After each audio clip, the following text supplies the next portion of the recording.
Dans cette vidéo, je vais vous montrer comment créer votre blog WordPress de A à Z. C'est une vidéo qui va être spécifique au blog, c'est-à-dire un site qui contient des articles. Mais si vous souhaitez créer un site vitrine ou un site e-commerce, j'ai fait des vidéos dédiées à ce sujet où je vous montre également comment faire de A à Z. Donc vous aurez les liens en description et ça sera des vidéos qui seront plus adaptées à votre type de site. Nous aujourd'hui, on va se concentrer sur le blog. Je vais vous montrer comment installer WordPress sur un hébergeur, puis on verra comment créer vos articles et comment structurer votre blog. Et juste avant de commencer, je vous conseille de télécharger les 17 ressources WordPress indispensables. C'est le premier lien en description, c'est totalement gratuit et ça vous permettra d'avoir un document qui résume toutes les ressources que vous devez avoir pour votre site, c'est-à-dire les plugins, les thèmes et les outils que j'utilise et qui vont certainement vous servir. Donc c'est parti, on se retrouve maintenant sur mon ordinateur et on est sur le site de l'hébergeur Yonos. C'est l'hébergeur que je vous recommande puisque c'est une offre qui est vraiment pas chère, donc quand on débute et qu'on n'a pas forcément de budget, c'est bien. Et en plus, ils ont un support client qui sont réactifs. Si vous êtes intéressé par cet hébergeur, vous avez également le lien qui est en description. Nous, on va aller dans hébergement et WordPress. Et ici, on peut voir qu'on a hébergement web ou hébergement WordPress. Vous n'êtes pas obligé de prendre hébergement WordPress pour installer WordPress. Même avec hébergement web, ça marche très bien. En fait, ça va juste dépendre des offres en cours. Il y a les tarifs parfois qui vont varier. Donc, on va ouvrir les deux et on va comparer. Ici, on va voir les packs. Et on peut voir qu'on a une offre spéciale avec 12 mois à 1,20 € par mois. C'est les seuls frais que vous aurez à payer. Donc vous voyez que pour 1 € par mois, vous pouvez avoir votre blog WordPress. Donc c'est quasiment gratuit. Et pour le long terme, c'est plus intéressant de prendre l'hébergement essentiel puisque au début, c'est 2,40 €, donc un peu plus cher. Mais ensuite, on passe à 3,60 €, tandis que sur l'offre pro, on passe à 9,60 € TTC. Ce qui va changer, c'est le nombre de bases de données et l'espace web.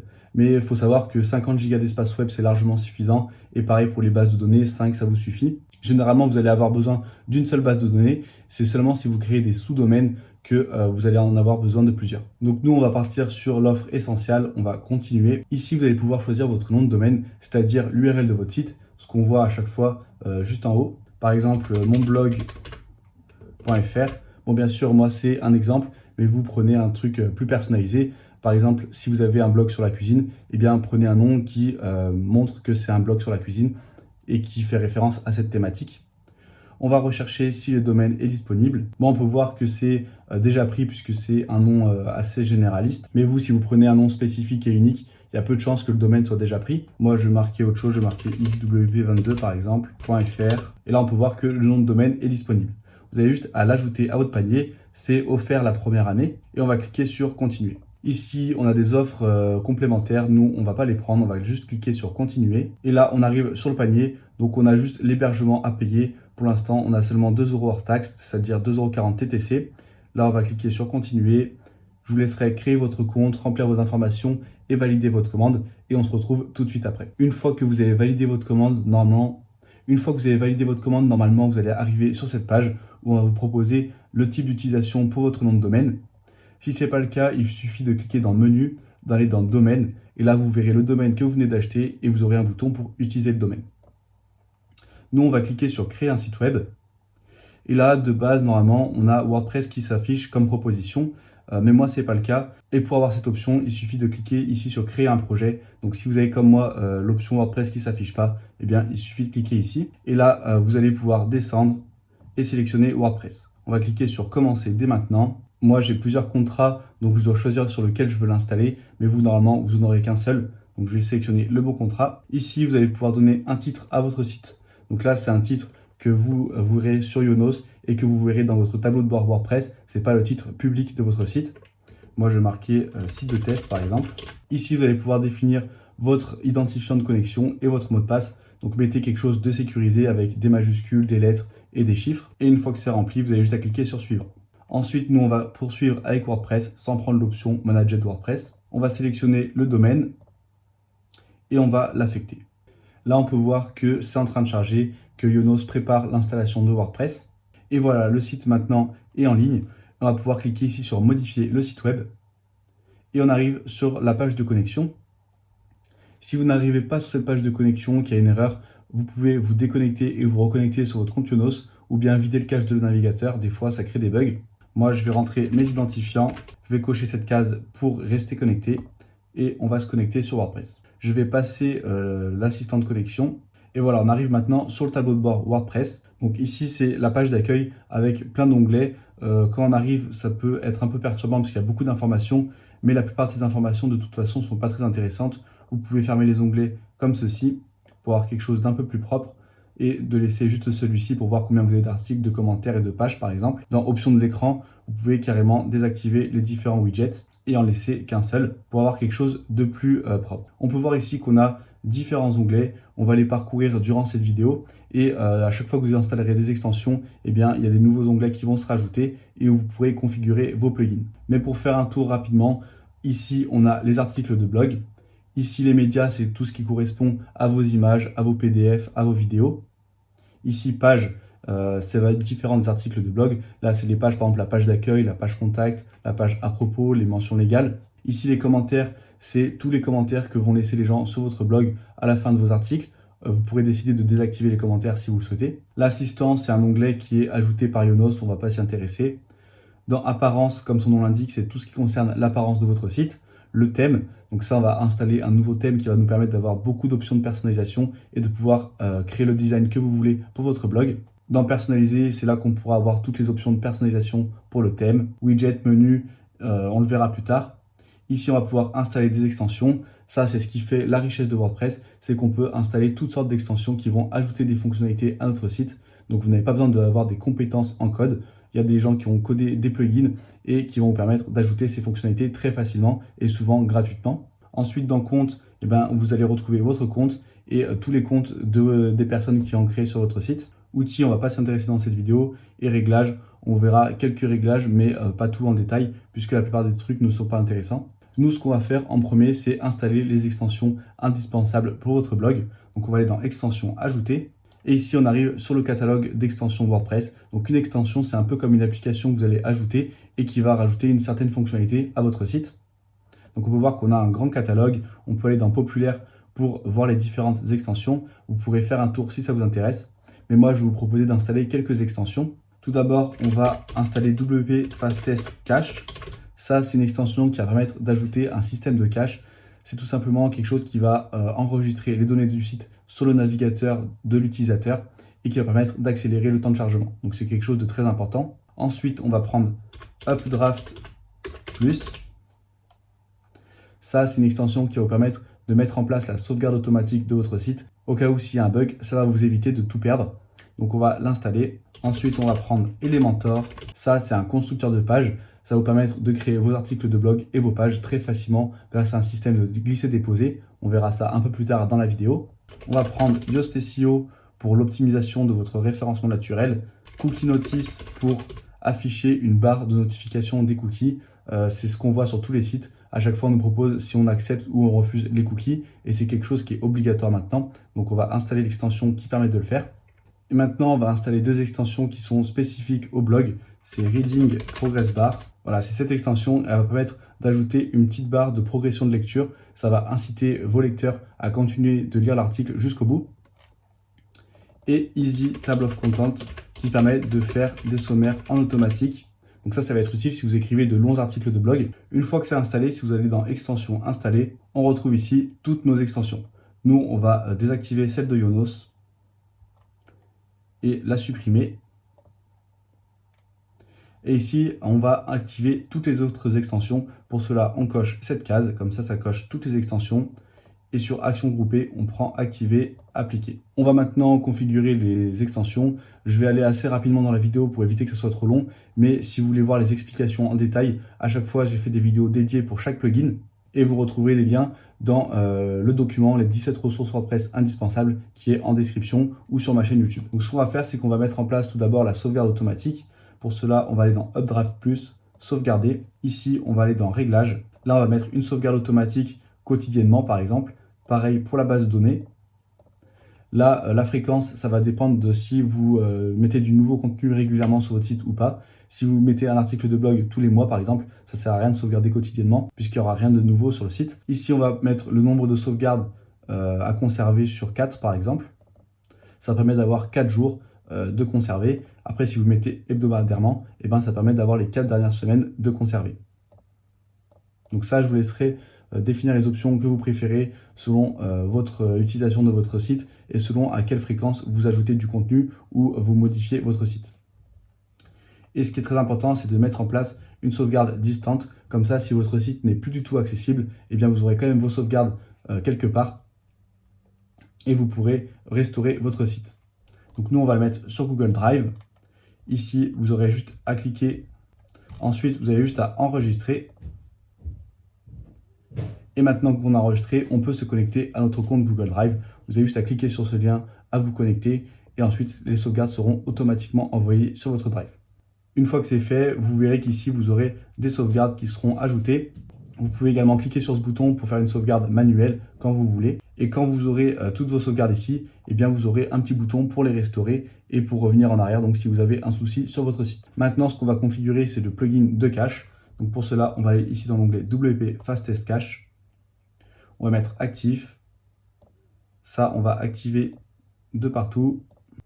On va cocher nouvelle publication, mise à jour de publication, minimifier le HTML, le CSS et combiner le CSS et le JS. Ça, c'est tout simplement pour réduire la taille du code et donc accélérer le temps de chargement de vos pages. Pareil pour le gzip, le cache navigateur et on va enregistrer. Maintenant, on va aller dans Cookie Notice. Pour cela, ici, on va dans Cookie et on va pouvoir modifier le message ici qui s'affiche sur la bannière. Mais surtout, ce qui est très important, c'est de mettre un bouton qui permet de refuser les cookies. Donc là, on va mettre le bouton accepter. Et ici, on va cliquer sur activer la possibilité à l'utilisateur de refuser les cookies. Et on va créer un bouton refuser. Puis on va enregistrer les modifications. Maintenant, si je vais sur mon site en navigation privée, donc je copie l'URL, puis je me rends en navigation privée. Normalement, on est censé avoir une notification pour les cookies. Là, ça ne s'affiche pas. C'est sûrement parce qu'il faut vider le cache. Parfois, quand vous mettez à jour quelque chose et que ça n'est pas pris en compte, c'est sûrement le plugin de cache qui cause un conflit. Donc pour cela, c'est très simple. Vous cliquez ici sur nettoyer tout le cache. Et maintenant, si j'actualise, on a bien notre barre qui apparaît. Maintenant qu'on a installé des extensions, on va installer un thème qui va permettre de modifier l'apparence de notre site. Parce que comme on l'a vu tout à l'heure, pour l'instant, le site est très basique. Donc on va modifier ça. Pour cela, on va aller dans Apparence, Thème. On va cliquer sur Ajouter. Et moi, le thème que je vous recommande, c'est OceanWP. C'est un thème gratuit qui offre de nombreuses possibilités pour personnaliser votre site. Donc, c'est ce que je vous recommande.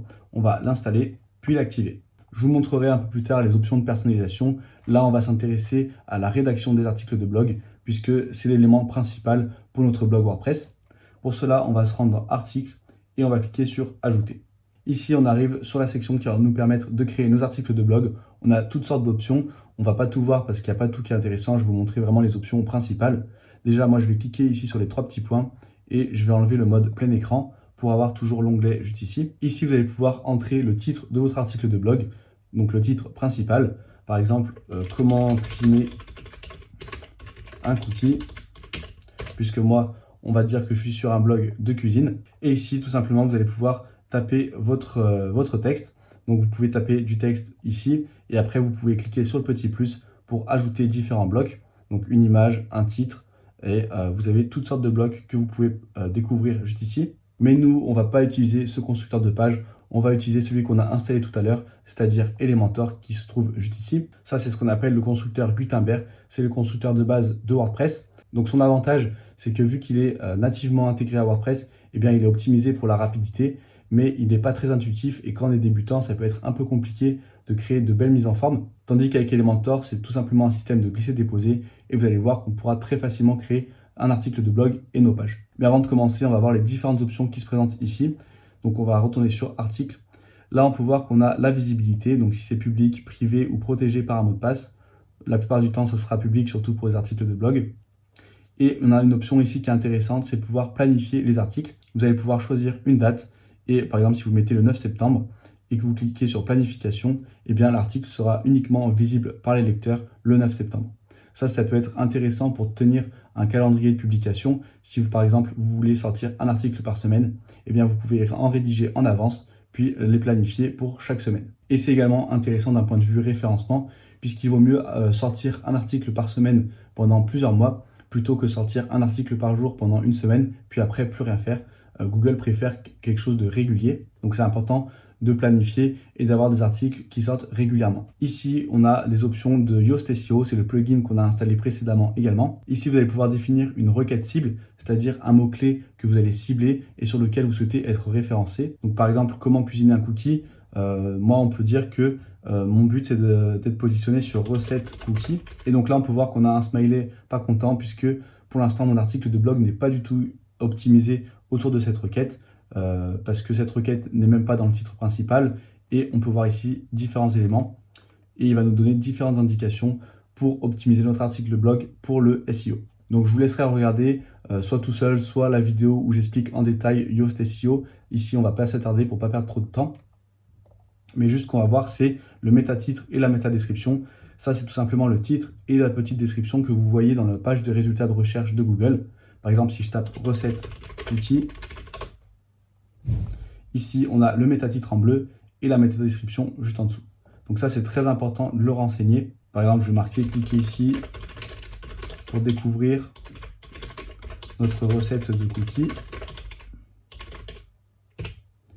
Et pareil, dans l'URL de l'article, on va mettre le mot-clé qu'on cible, recette cookie. Je vais enregistrer le brouillon et je vais cliquer sur modifier avec Elementor. Là, avec Elementor, on va pouvoir uniquement modifier le contenu de la page, c'est-à-dire qu'on ne peut pas modifier l'entête, ici le titre et la colonne latérale. Ça va se gérer depuis le thème et on verra plus tard comment le modifier. Là, c'est vraiment uniquement le contenu, donc le corps de la page qu'on va pouvoir modifier avec ce constructeur.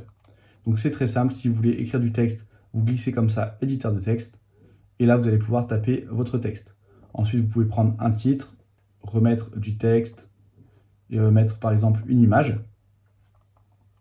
Et donc à chaque fois, vous pouvez modifier les petits blocs. Donc vous cliquez sur le crayon, là vous tapez votre texte, et si vous allez dans style, vous avez plusieurs options. Donc vous pouvez modifier par exemple l'alignement. Bon, pour du texte, je vous conseille de laisser un alignement à gauche. La couleur, c'est important de choisir une couleur qui est foncée pour que ça soit bien lisible. Moi, je vous conseille de mettre du noir. Dans typographie, on va cliquer sur le crayon et vous pouvez choisir une famille de polices. Je vous conseille de rester sur une police assez classique quand c'est du texte pour que ça soit très bien lisible. Par exemple, Arial, Roboto ou Times New Roman. Moi, je vais rester sur Roboto. Et par contre, je vais augmenter la taille, encore une fois, pour améliorer la lisibilité. Je vous conseille une taille minimum de 16 pixels. Mais certains blogs vont même plus loin et mettent 17 ou 18 pixels pour que ce soit vraiment gros et agréable à lire. Moi, par exemple, je vais rester sur 17. Et une fois que vous avez mis en forme votre blog comme ceci de texte, pour éviter d'avoir à faire pareil sur tous les autres, vous pouvez faire un clic droit, copier, et ici, cliquer sur coller le style.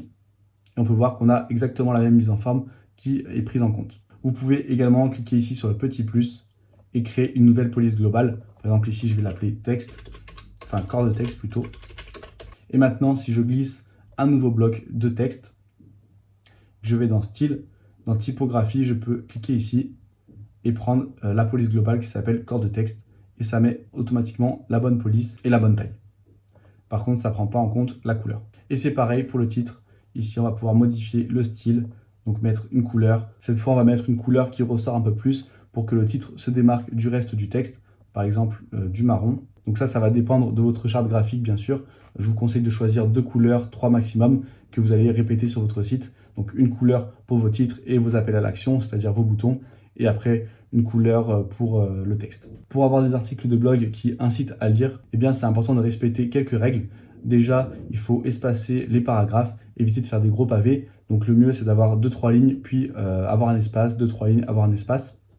Comme ceci, je vais vous montrer, donc je vais effacer ce bloc. Là, je vais copier-coller. Voilà, si on a des gros pavés comme ça tout le long de l'article, ça incite pas du tout à lire. La personne aura la flemme et va sûrement quitter l'article de blog. Le mieux, c'est de faire des espaces toutes les 2-3 lignes comme ceci pour avoir un texte vraiment aéré et qui incite à la lecture. Et ça va être important d'insérer des images. Donc vous pouvez les insérer à chaque fois que vous avez un titre par exemple. Juste en dessous, vous mettez une image pour illustrer. Pour cela, c'est très simple. Vous cliquez juste ici et vous faites sélectionner des fichiers. Ça va vous ouvrir une fenêtre pour sélectionner une image sur votre ordinateur. Je vous recommande également un site qui s'appelle Pixabay et qui va vous permettre de trouver des images libres de droit, donc des images que vous allez pouvoir utiliser gratuitement sur votre blog. Par exemple, on va prendre une image de cookie. Voilà, je vais la télécharger, puis je vais l'importer dans mon article de blog. Voilà, donc vous voyez que c'est très simple de créer vos articles. Je vous laisserai explorer les différents widgets d'Elementor, mais pour un article de blog, Il n'y a pas besoin de se prendre la tête, il vous faut juste du texte, des titres et des images. On va cliquer sur publier, puis ici on va cliquer là et mettre revenir à l'éditeur WordPress pour revenir sur le site. Là, je vais mettre publier maintenant et on a notre premier article qui a été créé. Si je vais dans tous les articles, on peut le retrouver juste ici.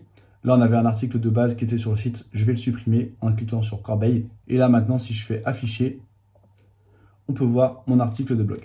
Si vous avez vraiment un gros blog avec beaucoup d'articles, ça va être important de créer des catégories pour pouvoir segmenter vos articles et que les personnes puissent s'y retrouver plus facilement. Dans mon cas, c'est un blog de cuisine. Eh bien, je peux créer par exemple une catégorie recettes sucrées et une catégorie recettes salées. Pour cela, c'est très simple. Je vais dans catégorie. Ici, je vais marquer recettes sucrées. Je vais faire ajouter une nouvelle catégorie et recettes salées. Et maintenant, si je vais dans tous les articles, ici, je peux faire une modification rapide, décocher cette catégorie et mettre recettes sucrées, vu que moi, là, c'est une recette sucrée. Ce que je vais faire, c'est que je vais créer plusieurs articles de test pour pouvoir en mettre chacun dans des catégories et on se retrouve juste après. Quand vous créez votre article, vous pouvez directement choisir une catégorie juste ici et pouvoir cocher par exemple recettes salées et cliquer sur mettre à jour. Ou alors si vous avez plusieurs articles pour lesquels vous voulez modifier la catégorie, eh bien vous pouvez faire une modification de masse. Pour cela, c'est très simple. On va cliquer ici et on va cocher tous ceux dont on veut modifier la catégorie. Là, on va cliquer sur modifier, appliquer et on va cocher la catégorie recettes salées et on va faire pareil pour les recettes sucrées. Donc voilà, là j'ai mes différents articles de blog avec mes deux catégories. Maintenant, si je me rends sur mon site, on peut voir que la page d'accueil est très simple. Elle liste tout simplement les différents articles de blog, donc c'est pas terrible. Nous, on va créer une page d'accueil fixe, c'est-à-dire une page d'accueil qui ne change pas, et on va y intégrer dessus les derniers articles de blog, par exemple, pour que les personnes puissent rapidement y accéder. Donc pour cela, on va créer des nouvelles pages. On va dans page ajouter, on va créer notre page accueil, on va cliquer sur publier. On va ajouter une page à propos, par exemple, où vous allez pouvoir expliquer pourquoi vous avez créé ce blog et qui vous êtes. Et maintenant, on va aller dans Réglages, Lecture, et on peut voir que par défaut, la page d'accueil affiche les derniers articles. Mais nous, ce qu'on veut, c'est une page statique. Donc, on va cliquer sur Page statique, Page d'accueil, on va mettre Accueil. Et on va également créer une page blog. Donc, je vais enregistrer les modifications. Ici, je vais aller dans Page Ajouter. Là, je vais marquer Blog. Et maintenant, si j'actualise la page des articles, c'est-à-dire la page qui liste les derniers articles, eh bien ça va être la page blog. Et on va enregistrer les modifications. Maintenant, si je me rends sur le site, par défaut, j'arrive sur une page là qui est vide parce qu'on n'a rien ajouté, mais sur une page qui est fixe. Donc on va la créer juste après la page d'accueil, je vous montrerai comment faire. Mais nous, ce qu'on va faire pour l'instant, c'est créer notre menu, puisque quand on est sur le site, ici, on n'a aucun menu, on ne peut pas naviguer dans les différentes sections du site. Donc on va aller dans Apparence, Menu. Ici, on va le nommer menu principal. Ça va être important d'assigner votre menu à un emplacement. Donc nous, c'est principal pour qu'il s'affiche juste en haut. Mais vous pouvez mettre dans le pied de page ou la barre supérieure, ça sera au-dessus de l'en-tête. Et vous pouvez également créer un second menu qui est uniquement valable sur mobile. Donc vous pouvez avoir un menu différent sur ordinateur et sur smartphone. Une fois que c'est fait, on peut voir ici qu'on peut ajouter les différents éléments de notre site à notre menu. Donc nous, ce qu'on va faire, c'est qu'on va ajouter déjà la page à propos et on va ajouter nos différentes catégories d'articles, recettes sucrées et recettes salées, pour que la personne puisse rapidement y accéder. À propos, on va la mettre en dernier. Pour cela, on a juste à glisser comme ceci. Et on voit souvent la page accueil qui est présente dans le menu principal. Moi, je vous déconseille de le mettre puisque ça ne sert à rien.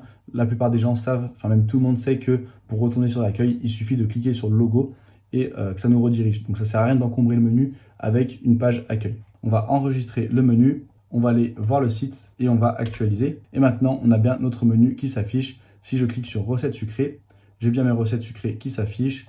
Pareil sur recettes salées. Et là, la page à propos qui pour l'instant est vide. Et là, si je clique sur le logo, ça me redirige sur la page d'accueil. Si vous avez vraiment un blog avec beaucoup de catégories et de sous-catégories, eh bien, vous pouvez également créer un sous-menu. Par exemple, pour les recettes salées, je vais créer une sous-catégorie qui s'appelle Entrée et une sous-catégorie qui s'appelle Plat. Donc pour cela, on retourne dans nos catégories. Ici, je vais marquer Entrée et je vais sélectionner une catégorie parente, donc recettes salées, et je vais ajouter la catégorie. Et on peut voir qu'ici, on a un petit tiret juste en dessous de recettes salées. Ça veut dire que c'est une catégorie fille de cette catégorie parente, et donc une sous-catégorie. Et là, je vais marquer Plat.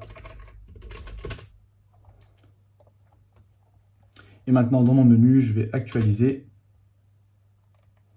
Je vais prendre mes nouvelles catégories, donc entrée et plat, que je vais ajouter au menu. Et je vais les glisser juste en dessous comme ceci, en les décalant d'un cran pour créer un sous-menu. Donc je n'ai plus qu'à enregistrer, à actualiser. Et ici, on peut voir qu'on a maintenant notre menu déroulant.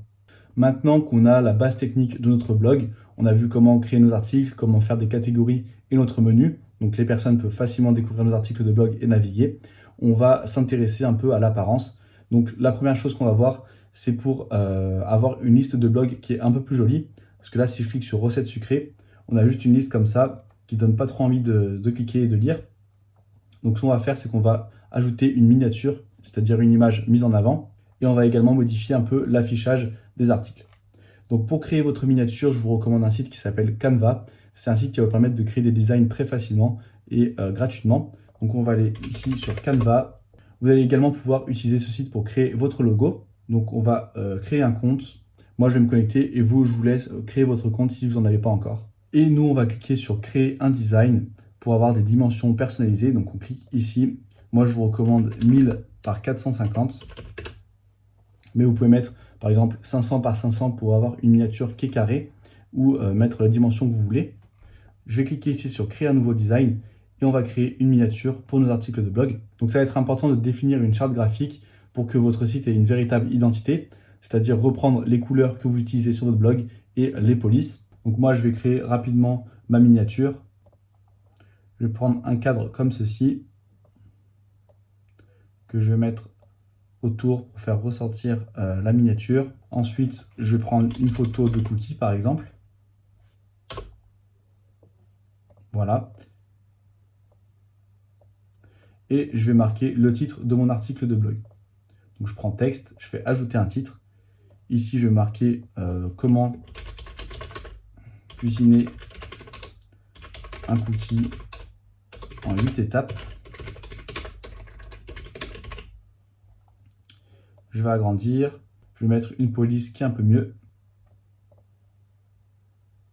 Je vais sélectionner tout le texte, voilà, pour modifier. Je vais agrandir encore un peu.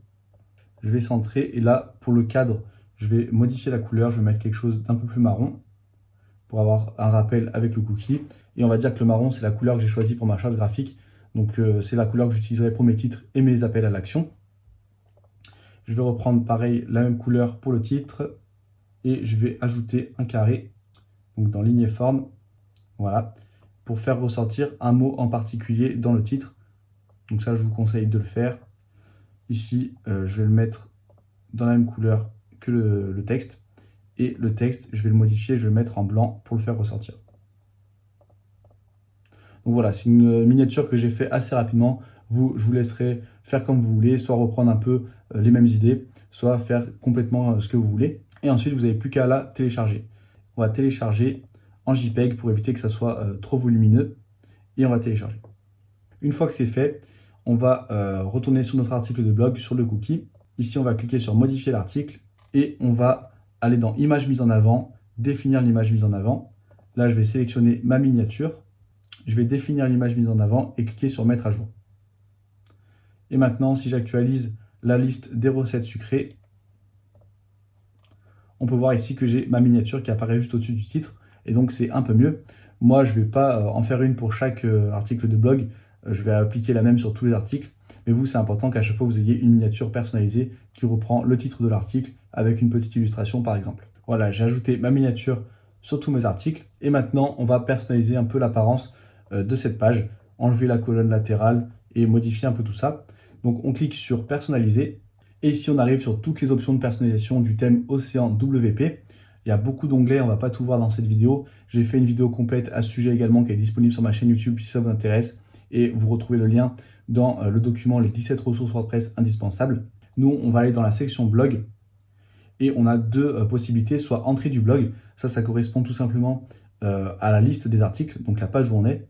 Et après, on a article unique. On va pouvoir modifier également la structure des articles de blog. Donc ça, on le verra juste après. On va aller sur entrée du blog. Comme mise en page, déjà, on va mettre en pleine largeur. Je préfère plutôt qu'avoir une colonne latérale. Et au lieu d'afficher un seul article par ligne, on va en afficher 2 ou 3. Donc pour cela, dans style du blog, on va cliquer sur grille. Et vous voyez que ça nous affiche des petites grilles comme ceci. Après, vous pouvez également mettre miniature et c'est un autre style d'affichage. Moi, je vais rester sur grille. Taille des images, on va mettre sur grande pour qu'il y ait une bonne qualité. Colonne, vous pouvez modifier. Moi, je vais rester sur 2, mais par exemple, vous pouvez mettre 3. Donc, je vais me remettre sur 2 pour que ça soit un peu plus gros. Là, on va descendre encore un peu. Là, on peut régler la longueur de l'extrait. Donc, sur les 2 premiers articles, j'ai pas d'extrait puisque j'ai pas rédigé de texte, j'ai juste mis un titre. Mais vous voyez que sur le premier où j'avais mis un texte d'exemple, eh bien, on a le début de l'article qui apparaît et on va pouvoir augmenter comme ça la longueur de l'extrait pour avoir plus de texte qui apparaît. Vous pouvez le laisser par défaut sur 30 et on va pouvoir modifier la disposition des différents éléments. On peut voir qu'on a l'image tout en haut, en dessous le titre, méta, c'est les différentes données de l'article. Moi, souvent, j'enlève pour avoir quelque chose d'un peu plus propre. Le contenu, c'est l'extrait. Et ensuite, le bouton « Lire la suite ». Donc voilà, moi, je vais laisser comme ça. Les méta, si vous voulez laisser activer, eh bien, vous pouvez modifier l'ordre et les éléments qui seront affichés.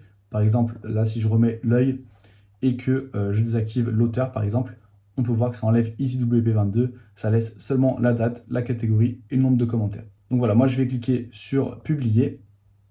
Et on va rentrer sur un article de blog. On peut voir que l'image mise en avant s'affiche tout en haut. Ça, on peut le modifier.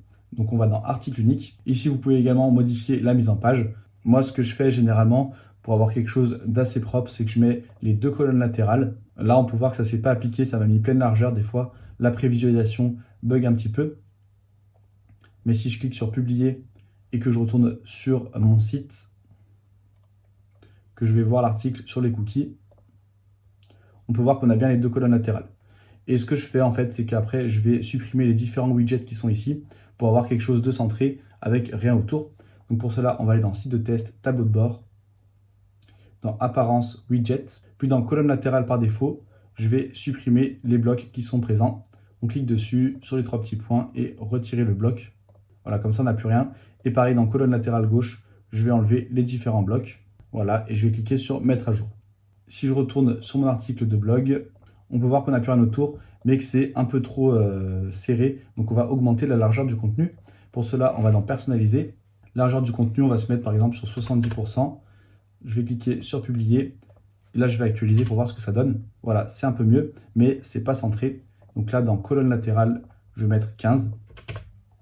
Ça fait 15% par colonne latérale, donc 30% en tout. Avec la largeur du contenu qui fait 70, ça fait 100%. J'actualise. Et voilà, on a maintenant notre contenu qui est bien centré. Je vais même le mettre un peu moins large. C'est important de ne pas avoir le contenu qui prend trop de largeur puisque ça va fatiguer les yeux de faire des allers-retours. C'est mieux d'avoir du contenu qui est plutôt serré et qui va faciliter la lecture. Donc je vais mettre plutôt sur 60 et là je vais marquer 20. Et je vais cliquer sur publier, puis actualiser. Donc voilà, on a maintenant un article qui est propre, avec une mise en forme qui est bien. Et là, c'est pareil, vous pouvez également modifier les différents éléments que vous allez afficher. Vous pouvez retirer l'image mise en avant. Moi, je vais la laisser comme ça, dès que la personne arrive, elle voit le titre de l'article avec une illustration et ça lui donne envie de poursuivre la lecture. Ce que je vais retirer, c'est les méta. Et quand on descend tout en bas, en dessous du contenu, ici, on a des recommandations vers d'autres articles de la même catégorie. Donc, c'est articles similaires, je vais le laisser. Et en dessous, on a commentaires. Vous pouvez le désactiver si vous ne souhaitez pas qu'il y ait de commentaires sur votre blog, mais moi je vais le laisser activé également. Puis je vais cliquer sur publier. Maintenant, si j'actualise, on peut voir que j'ai mes méta qui sont partis. Voilà, maintenant qu'on a fait ça, je vais tout simplement retirer la colonne latérale sur la page d'accueil et sur la page à propos. Pour cela, on retourne dans les options de personnalisation. Ici, je vais faire retour et je vais aller dans options générales, réglages généraux. Et ici, je vais passer en pleine largeur pour retirer la colonne latérale. Et je vais cliquer sur publier. Je ne vais pas regarder toutes les options du thème dans cette vidéo pour éviter que ce soit trop long, mais si ça vous intéresse, je vous laisserai explorer, notamment pour l'en-tête. Par exemple, vous pouvez changer le style du menu. Mais là, ce qu'on va faire, c'est qu'on va créer notre page d'accueil. Donc, je vais créer une page de test et je vais vous montrer un plugin qui permet d'afficher les articles de blog récents ou d'afficher des articles d'une certaine catégorie. Comme ça, les personnes pourront rapidement y accéder sur votre page d'accueil. Donc, on retourne ici, on va retourner sur le tableau de bord. On va aller dans extension ajouter et on va taper Content View. Et c'est cette extension qu'on va installer puis activer. Une fois que c'est activé, on va cliquer sur Réglages. Là, on nous propose la version Pro, mais nous, on va rester sur la version gratuite parce qu'elle est suffisante. Ici, on clique sur toutes les vues. Et là, on va pouvoir ajouter ce qui s'appelle une vue. Donc en fait, c'est tout simplement le type d'article que vous allez afficher. Par exemple, article récent, article trié par catégorie, par auteur. On va voir qu'il y a plein de filtres qu'on peut appliquer. Donc on va donner un titre. Moi, dans ce cas, ça va être article récent. Le type de contenu, c'est les articles. Là, vous pouvez décider d'inclure uniquement certains articles ou d'en exclure certains. Pour cela, il suffit de prendre l'identifiant d'un article et de le rentrer ici. Pour trouver l'identifiant d'un article, c'est très simple. Vous allez ici, vous allez dans tous vos articles. Vous cliquez sur modifier. Et dans l'URL, là, on peut voir post égale 22. Et ça, en fait, c'est l'identifiant de l'article. Donc dans notre cas, ici, c'est 22. Moi, ce que je vais faire, c'est juste afficher les articles récents. Donc je vais cliquer sur trier par. Ici, je vais mettre date. On va mettre décroissant pour que ça soit l'article le plus récent qui s'affiche en premier. Et on va enregistrer. Là, déjà, je peux faire afficher l'aperçu. Et on peut voir que j'ai mes articles qui se listent comme ceci, avec l'article le plus récent qui apparaît en premier. Et on va modifier un peu l'affichage. Donc on va dans Réglages de l'affichage. On va rester sur grille. Éléments par ligne, je vais en mettre 3. Et sur smartphone et tablette, je vais en mettre 2. Enfin, je vais plutôt en mettre 4 sur ordinateur et 2 sur mobile. Comme ça, on aura une ligne sur ordinateur et 2 lignes sur smartphone et tablette. On va décocher afficher le contenu. Ça correspond tout simplement au bouton lire la suite. Et on va cliquer sur enregistrer. Et ce que je vais faire dans Réglage des filtres, ici, la limite, je vais la mettre à 4 et je vais enregistrer encore une fois. Voilà, maintenant, on a notre vue qui est créée. On va pouvoir l'intégrer à notre page d'accueil. Pour cela, c'est très simple. Il va falloir copier ce petit code. Donc, on clique dessus, on le copie. Et on va retourner sur notre page d'accueil. Donc, je vais aller ici. Accueil, je vais cliquer sur modifier. Et modifier avec Elementor. Vous pouvez créer votre mise en page comme vous voulez. Là, je vais juste faire un exemple. Donc, par exemple, pour prendre 2 colonnes, mettre une image à gauche, ici un titre, par exemple, bienvenue sur mon blog, ensuite du texte et pourquoi pas un bouton qui redirige quelque part sur le site. Ce qu'on va faire, c'est qu'en dessous, on va ajouter une nouvelle section. On va mettre un titre, on va marquer article récent. Bon, là, bien sûr, j'ai une mise en forme qui n'est pas terrible du tout, mais c'est juste pour vous montrer un exemple et que vous compreniez le principe et voir comment marche le plugin. Et là, ce qu'on va prendre, c'est le widget code court qu'on va glisser ici. Je vais reprendre le petit bout de code, le copier, le coller ici. Et voilà, j'ai mes articles récents qui s'affichent. On va ajouter un peu d'espace pour aérer la page. Et vous pouvez également ajouter les articles d'une certaine catégorie, par exemple. Pour cela, c'est très simple. Vous allez ici, on va ajouter une nouvelle vue. Ici, on va marquer recettes salées. Là, je vais mettre A4. Et cette fois, on va cocher taxonomie. Ici, catégorie. Là, je vais prendre la catégorie recettes salées. Et je vais aller dans Réglage de l'affichage. Là, je vais mettre 4, 2, hop, et je vais enregistrer. Maintenant, si je copie ce petit code, je le colle juste en dessous.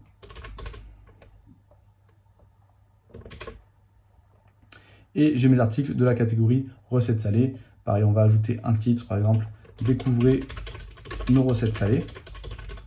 Et voilà, vous avez votre page d'accueil. Bon, dans mon cas, elle n'est pas terrible du tout, mais c'est juste pour vous montrer un petit exemple. On va également créer notre pied de page, donc c'est la section qui se trouve tout en bas du site. C'est généralement là qu'on met les mentions légales, la politique de confidentialité, une adresse mail de contact par exemple, ou toute autre information qui est essentielle. Donc pour cela, on va aller ici dans Tableau de bord et on va installer une extension qui permet de créer notre pied de page avec Elementor. Comme ça, vous pourrez faire la mise en forme que vous voulez assez facilement. Donc on va dans Extension, Ajouter. Et on va taper Elementor, Header, Footer, Block. On descend et c'est cette extension qu'on va installer. Une fois qu'elle est activée, on peut aller dans Apparence et dans Elementor, Header and Footer Builder. Ici, on va ajouter un nouveau. Ça, on va le passer. Ici, je vais marquer pied de page. Type de modèle, on va prendre pied de page. Affiché sur tout le site. Et on va publier. Et je vais faire modifier avec Elementor pour pouvoir créer mon pied de page. Et là, vous pouvez créer votre pied de page, par exemple, en 3 colonnes. Je vais mettre un arrière-plan noir pour que ça se démarque du reste du site. Voilà. Et là, je vous laisserai mettre les informations que vous voulez. Par exemple, nous contacter. Voilà. Et là, on va mettre le widget d'information de contact. Donc liste d'icônes, là vous pouvez mettre par exemple l'icône avec un numéro de téléphone, une adresse mail et vers la page contact par exemple. Après je vais copier le titre, ici je vais marquer rejoignez la newsletter. Vous pourrez intégrer un formulaire de newsletter. Si vous ne savez pas comment faire, j'en ai fait une vidéo dédiée à ce sujet sur ma chaîne. Et ici, on va copier encore le titre, coller et marquer information ou lien utile. Et ici, vous pouvez mettre le lien vers les mentions légales ou vers d'autres pages de votre site. Puis, cliquez sur mettre à jour. Une fois que c'est fait, si je retourne sur la page d'accueil que je prévisualise, hop, ici, on a bien notre petite page qui s'est ajoutée et qui s'est appliquée à toutes les pages de notre site. Par exemple, si je vais sur l'article de blog, que je descends, on a bien le pied de page encore une fois ici. Et maintenant, je vais vous montrer deux autres petits plugins qui sont pas mal pour les articles de blog. C'est un plugin qui permet d'ajouter une barre de lecture et un plugin qui permet d'ajouter un sommaire automatiquement. Donc ça va être utile si vous avez de longs articles de blog. Donc on va aller dans extensions, tableau de bord, et on avait installé les extensions précédemment. Donc Easy Table of Content, c'est ce qui permet de faire les sommaires automatiquement. On va cliquer sur Réglages. Le type de contenu sur lequel on veut mettre des sommaires, eh bien, ça va être tout simplement les articles de blog. On va décocher Page. Insertion auto, c'est pour mettre automatiquement au début de l'article le sommaire. Nous, on va le cocher. La position, on va la laisser par défaut avant le premier titrage. Parce que moi, ce que je fais généralement, c'est que j'ai mon image mise en avant, comme on a vu tout à l'heure. Après, je fais un petit paragraphe d'introduction. Et après, je mets un premier titre. Et donc, le sommaire se trouvera entre le paragraphe d'introduction et le premier titre. Je vous montrerai après pour que ça soit plus clair. Ici, on peut décider d'afficher lorsqu'il y a plus ou moins de titres. Donc, par exemple, là, ça va s'afficher uniquement lorsqu'il y a plus de 4 titres dans l'article. Vous pouvez laisser ça par défaut, comme ça évite d'avoir un sommaire quand c'est un article qui est très court. Moi, je vais laisser ça. Libellé d'en-tête, on ne va pas l'afficher. Vue initiale, on va mettre initialement masquer la table des matières, comme ça ne prend pas trop de place. Et c'est l'utilisateur qui devra cliquer dessus pour la dérouler. On va descendre. Le reste, on va le laisser par défaut. Le thème, on va laisser gris. Là, vous pouvez modifier les couleurs. Je vous laisserai faire si ça vous intéresse. Pour l'instant, je ne vais pas toucher. Et je vais enregistrer les modifications. Je vais retourner sur mon article de blog. Je vais ajouter des titres, puisque moi, j'avais mis qu'un titre, il me semble. Donc, on va retourner dessus. On va modifier avec Elementor. Donc là, j'ai le texte d'intro et normalement, il devrait s'afficher juste ici, le sommaire. Mais je vais ajouter des titres. Donc là, on va mettre un deuxième. Voilà, maintenant, si je fais mettre à jour et que je regarde mon article, si je descends, j'ai bien ici mon sommaire qui s'affiche. Et si je clique par exemple sur mon titre 3, ça me redirige vers la bonne section. Et le dernier élément qu'on va ajouter, c'est la barre de progression de lecture. Pour cela, on se rend dans Réglages. Ici, on a Reading Progress Bar. Hauteur de la barre de progression, ça va être sa taille, sa largeur. Donc moi, je vais mettre par exemple 8 pixels. Couleur de premier plan, ça va être la couleur de la barre. Donc là, je vous conseille de mettre la même couleur que vos titres ou vos appels à l'action. Moi, dans mon cas, c'est le marron. Je vais sélectionner un marron foncé, un peu comme j'ai sur mon blog. Voilà. Couleur d'arrière-plan, on va mettre transparent. La barre, on va la mettre en bas. Et on va l'utiliser uniquement sur les articles de blog. Et ici, on va cocher article seul, page et type de contenu personnalisé. Sinon, ça ne sera pas pris en compte. Et on va enregistrer les modifications. Maintenant, si j'actualise, j'ai bien ma barre qui apparaît juste en bas. Et quand je fais défiler, eh bien, elle va progresser en fonction de là où est le lecteur sur la page. Voilà, maintenant vous avez tout ce qu'il faut pour commencer à créer votre blog sur WordPress. Vous savez comment rédiger vos articles, comment les créer, comment les trier et les organiser grâce aux catégories, puis de créer un menu pour pouvoir rediriger facilement vos utilisateurs. Et vous savez également comment afficher vos derniers articles sur votre page d'accueil. Donc maintenant, ce qu'il vous reste à faire, c'est tout simplement de créer vos différentes pages, la page d'accueil, la page à propos, si vous souhaitez en ajouter une, de définir votre charte graphique, donc 2 couleurs, voire 3 maximum, et une police pour vos titres. Et si vous souhaitez vraiment développer votre blog, qui ait des visiteurs et des lecteurs chaque jour, je vous conseille d'optimiser votre site pour le référencement naturel. Si vous rédigez des articles en choisissant les sujets au hasard, eh bien, il n'y aura sûrement aucun visiteur sur votre blog parce qu'il ne ressortira jamais sur Google. En vous formant au référencement naturel, vous allez pouvoir choisir les bons sujets parce qu'il y a des outils qui permettent de savoir les volumes de recherche sur certains mots-clés et savoir s'il y a beaucoup de concurrence ou pas. Et donc, vous allez pouvoir choisir ces sujets, être bien référencé et apparaître dans les premiers résultats. Donc, je vous conseille de vous former dès maintenant au référencement naturel, pas attendre d'avoir fini de créer votre site, puisqu'il y a certaines optimisations qu'il faut mettre en place dès le début. Et surtout, si vous commencez à rédiger vos articles de blog sans connaître les bases du référencement naturel, eh bien, vous allez vous rendre compte par la suite que vous avez commis beaucoup d'erreurs et donc vous allez perdre du temps et devoir recommencer la rédaction de vos articles. Donc ça, c'est uniquement pour ceux qui souhaitent développer vraiment leur blog, ceux pour qui c'est juste un loisir et qui souhaitent seulement prendre en main WordPress. Il n'y a pas besoin de se poser ces questions. Mais si vous souhaitez avoir des lecteurs chaque jour sur votre blog, eh bien, je vous invite à vous former au référencement naturel.